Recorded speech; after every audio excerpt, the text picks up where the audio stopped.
Hello again. A great deal of research has been carried out in the United States about which groups are more likely to believe in conspiracy theories, such as that the Earth is flat or that the landings on the moon were faked. Some of the findings from such investigations will surprise nobody.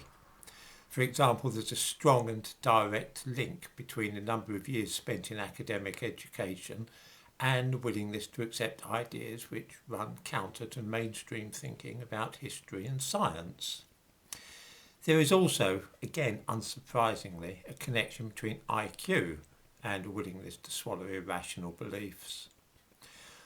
One association which has emerged over the years is that African Americans are far more ready to adhere to conspiracy theories than are white people or those of Asian origin. Black people spend on average less time in school and college than white people or Asians. So it might simply be that this explains the phenomenon. It might just be completely coincidental. Skin colour might be irrelevant, and this might just be one particular facet of educational achievement. There is probably more to it than that, though, because even educated African Americans, those in professional careers, church ministers, politicians, show a similar tendency. When prominent black people declare their belief in some idea or other, then this lends it legitimacy in the eyes of many other black people, and it perpetuates the thing. Although little research has been conducted in Britain, anecdotal evidence suggests that the same thing may be seen here.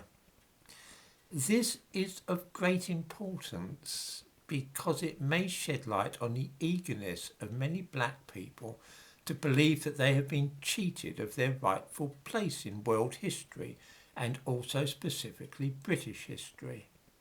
This can in turn foster a sense of simmering grievance which benefits nobody. A lot of young black people in Britain think that they have been in some obscure fashion cheated of their proper recognition. Of course, there are historical grounds which might cause black people to be suspicious of white scientists and medicine, for example. A month ago, I was visiting a black woman with a 2-year-old child. She hadn't had the child vaccinated, and without prompting, she began talking about the Tuskegee syphilis treatment program, which was a terrible scandal and only ended as lately as 1972. Perhaps if I was black, I too would mistrust white doctors after such an episode. The difficulty is that this kind of thing can not only harm black people themselves, it is terrible for society in general. In America, in an attempt to curry favour with African American voters, conspiracy theories are endorsed from the very top. The idea that black people invented electric light bulbs and blood transfusions is now so widespread that the president himself, when campaigning, told a black audience that it was a black person who invented the light bulb.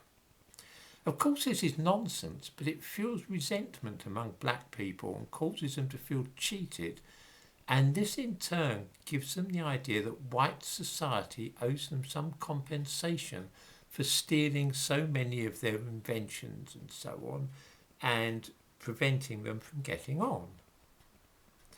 In Britain, there is now something of a cottage industry run by people like David Olusoga, which aims to prove that black communities have always existed in Britain and that their contribution to British history has been deliberately hidden and erased. For a whole month each year, young black people are taught that they have been cheated of their rightful heritage. This is an example of a conspiracy theory among black people in Britain which certainly flourishes and is very harmful both to them and also to society in general. Anything which causes some group to feel excluded and have a justifiable grudge against the majority of the people in the country in which they live, can hardly be thought of as a desirable or good state of affairs. It provides a ready-made excuse for failure and also a motive for revenging oneself upon the society which has deprived you of the opportunities which you might otherwise have had. I think there is scope here for exploring the connection between a readiness to subscribe to conspiracy theories and a perceived need to hit back at and damage society, and also to expect compensation, whether in the form of something for nothing or in special consideration and help in employment, housing, and other areas.